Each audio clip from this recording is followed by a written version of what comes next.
And I put down some questions about Estonia as a nation.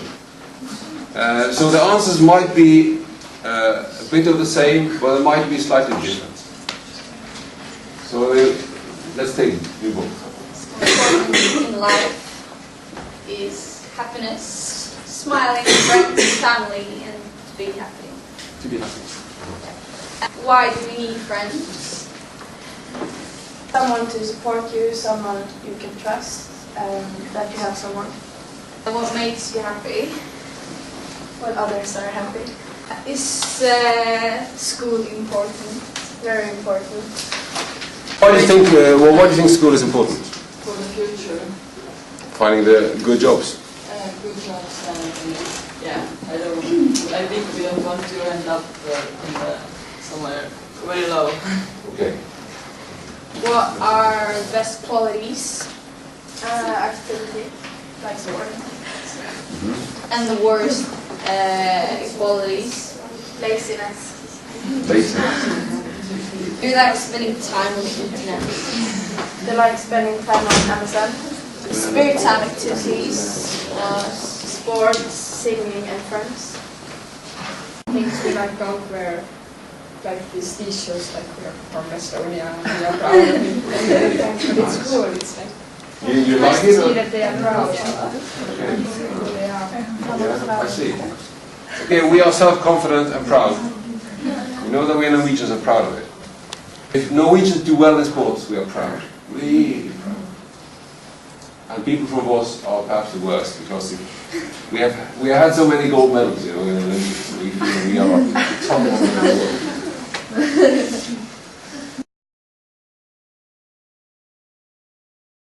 I think the Norwegian people cares more about sports than the Estonia. Okay, they are less sport interested. Yeah. When I see sports at the television, it's not so many Estonian. That's my impression. Okay, okay, let's check that out. Is that correct? You're not so sport interested? But many people in Estonia are really into sport. But I don't have mountains and everything, so we don't have much this opportunities and opportunities. No. So yeah, That's the main reason. yeah, so you made different kinds of sports. What is big in Estonia? What sport is big in Estonia? Cross country. Cross country? We have our Olympic medalists all over the world. Okay. So And you said baseball. Is it baseball? Basketball. Yeah. And that is not big in Norway. So I suppose if Norwegian television showed a lot of basketball, then we would discover the Estonians, right? Yes. Have you noticed, have you noticed the difference in dress code? Yes, of course. Okay. What is the difference, according to your opinion? The shoes, the jackets indoors, yeah? Do they dress? Do they dress more roughly? More rough more clothes? sportly, they dress dresses. I think we dress more lazy. Yes. They call it lazy dressing. We call it more sporty. So they don't take as much care as other people in what they put on. Is that it? No, you do. I like scared. Is that true? Or does it take an awful lot of time to appear to dress casually? How can I appear not to care about what I'm doing?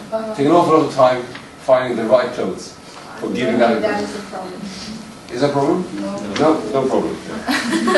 You are relaxed. Okay. No? I think that's because they're our visitors, and Yes. they're a bit modest, and they're not. I don't think they're as used to talking in class like we are. I didn't get that impression when I interviewed Antti. He said that we are more noisy.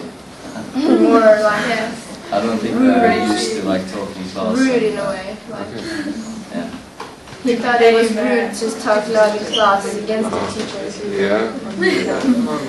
And I have to say, boys, You that have no power. I have to say, guys, that yesterday there were some ill behavior among some folks in the class. Did you feel confident, happy with that description? Are you more well-behaved, I call it? Are you more well-behaved in class? Yes, when we want to talk, we have to raise our hands. Yeah. But I think in Ghana there's also very many students who behave Partly, yeah, of course. What usually happens in Norway is that when they start the first year, they have to learn how to behave. They talk a lot, or it's much rough activity. And then they learn the game. So for the second year they behave, many people behave better.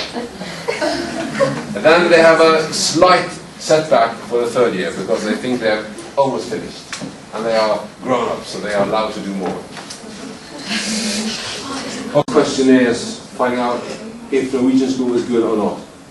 One of the major complaints is that there is too much commotion, too much unrest during teaching. So that's, it has been noted as a problem in Norwegian schools. Too much noise. But at the same time, we want to have a dialogue with our pupils. So we need to have a sort of response, and it needs to be immediate in a way. If it's too constructive, then it isn't real. So the challenge for you guys, Norwegian guys, is to realize when to respond and when to shut up. That's a game to learn, and you haven't learned it yet. Could someone name a Norwegian hero? A Norwegian hero. Ole Einar Bjørndalen. Ole Einar Bjørndalen, do you know him? Biathlon skier. we know him. Ole Einar Bjørndalen, famous Norwegian biathlon. Why is he a hero to you? Because he's thinking of the Bible. Is that not so? Anyone who's good at biathlon is a No, hero? but he is really good. He got the 92 World Cup gold medals, I think. Yeah. Is it something about him as a person that makes him a hero? He's just good at... He's just good looking. No, he's good at biathlon. He's really good, yeah. We have this discussion in Norway about the behavior of our athletes, the heroes. Yes, Petter Northug. Yeah, for example, Petter Northug, the one who won some gold medals in the Olympics this year, compared to Ole Einar Bjørndalen. They are quite different, you know. Ole Einar Bjørndalen, he is concentrated on the sport. He's a guy who will give interviews to any newspaper, and he's always happy, always smiling. He leads a sort of ideal, perfect life. Any other heroes? Sigvarsson. One of the ancient kings of Norway. Yeah. Lots of centuries back. Why was he a hero?